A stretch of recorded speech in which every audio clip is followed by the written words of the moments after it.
No shocker here, I'm going to be addressing the same issue. My name is Stephanie Stock. I'm a physical therapist assistant and mom of a child who suffered a vaccine injury that left him with chronic gut pain, digestive problems, and a diagnosed speech apraxia. As a therapist with over 17 years of experience working with neurologically affected patients, I would like to state that an apraxia is the inability to perform particular purposeful movements as a result of brain injury. According to the last study done in 2004, speech apraxias count for about 3.5% to 4.5% of children that are referred for speech disorders. My son's injury caused him to require 3 years of speech therapy and special reading services, which cost the state approximately $20,000. The Individuals with Disabilities Education Act requires that speech therapy be provided as a part of public education services for children with speech or language impairments. Children like my son that are being injured by vaccine mandates are bringing astronomical costs to the state. Needlessly removing a state-protected vaccine exemption right for a parent like myself to decline is unethical. Vaccines may save some lives, but they are also a medical procedure that can cause harm. A state agency has no authority to supersede Ohio law by making a child's access to daycare or preschool contingent upon a forced medical procedure. There is nothing in the federal grant regulation that states that the philosophical exemption needs to be removed. Whatever the reason this agenda is being pushed, it is not for the common good of children's health or for herd immunity. With only 2.1% of Ohio children utilizing any form of exemption, our schools are well above the recommended herd immunity level. According to the American Journal of Epidemiology, the herd immunity theory was originally coined in 1933 by a researcher named Hedrick. He had been studying measles pattern in the United States between 1900 and 1931. This is more than 20 years before the measles vaccine was introduced.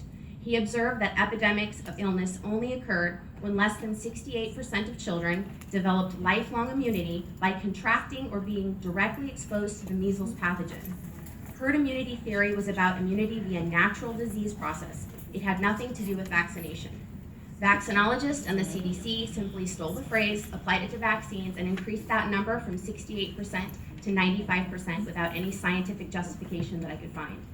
There are dozens of documented disease outbreaks in populations with vaccination rates well above 95%. We continue to see outbreaks occurring on well-vaccinated college campuses right here in Ohio. So unvaccinated children are not the problem. In fact, the CDC Pink Book states that adults accounted for 48% of all reported measles cases in 2001. In addition to the major flaws in herd immunity, you also have the issue of shedding. Persons with live virus vaccines can shed to unsuspecting populations for up to 21 days post-vaccination. According to the 2000 Journal of Infectious Disease, the 2010 Journal of Pediatrics, and the Center for Infectious Disease and Research Policy, a vaccine live-strain virus is shed for varying amounts of time in the bodily fluids of vaccinated people and can be transmitted to others. St. Jude's Hospital inpatient visiting guidelines openly states, it is recommended for your immune-suppressed child to avoid contact persons of the following: those that have recently received a chickenpox vaccine and have rash, those who have received an intranasal flu vaccine within 1 week, contact with an infant that has recently received a rotavirus vaccine, or one that has received an oral polio vaccine, which we no longer use in the US, but there are people with foreign relatives that might have taken that vaccine. I would like to know if the board plans to order the schools to prohibit children that have been recently vaccinated with a live virus vaccine from attending school for 21 days. Aren't vaccinated and potentially shedding children more of a threat to the community than non-infected, non-contagious, unvaccinated children?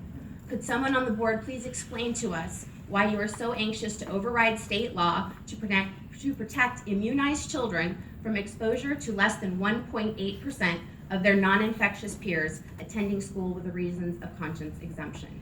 There is absolutely no legal or scientific justification for the board to continue with this idea to remove the currently protected reasons of conscience exemption. Thank you. Thank you. Any questions for our guest? Ms. Dodd. Thank you. Well, I know that there was the document that went out first that said that the state board had done something. I do want to make sure that everybody is aware that the state board didn't vote on anything, that was sent out in error.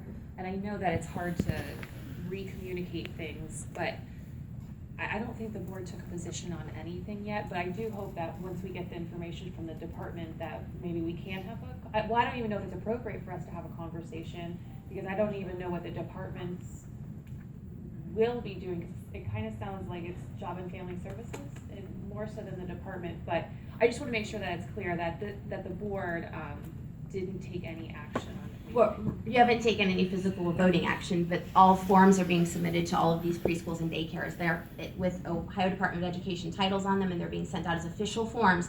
Therefore, in writing, it does look like you've made a decision according to all the parents that are receiving these forms. As far as they're concerned, you voted. Okay, well, and there certainly is a difference between what the board's responsibilities and then the day-to-day operations that we've turned over to the superintendent. But I understand the concern, and certainly, the speaker before you had mentioned the papers that are going out. Yes, and I can pass out those packets too. Would you guys be willing to state that you would correct all the forms that have currently gone out until you do vote? Because right now, all the forms state there's no philosophical exemption, and that's coming from the Department of Education, the head department. So that's you guys. Can we get someone to say, yes, we will correct those forms until we have voted on this issue, so that parents can know they're utilizing their full right under state law? Mrs. Dodd, in response to the question, if there have in fact been changes to the forms on our website made pursuant to the misinformation that was distributed, we will rectify that. You will, great, thank you. But I do want to emphasize the same point, that the department accepts full responsibility for whatever miscommunication occurred. It has had nothing to do with any action taken by the board. I recognize the witness has made that statement, but again, I want to publicly articulate that at no time did this board take any action. Any deficiencies in terms of communication or miscommunication are entirely on the part of the department and myself. Thank you. Anything else for our guest? If not, thank you very much. Thank you.